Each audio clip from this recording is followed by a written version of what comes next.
Hi guys, welcome back to Spot Area channel.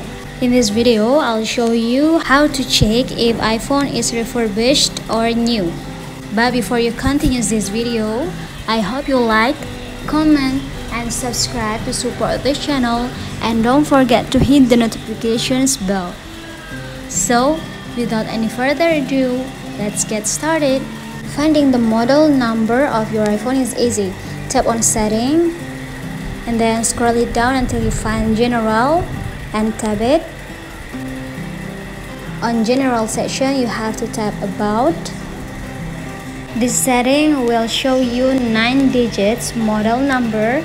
If the model number of the iPhone starts with the letter M, then it is a new iPhone. If on the other hand, the model number starts with letter F, it's a currently refurbished model. And when it starts with the letter N, it indicates that it is an Apple replacement device. Well guys, just it from me. Thanks for watching this video. I'll see you soon on the next one, and good luck.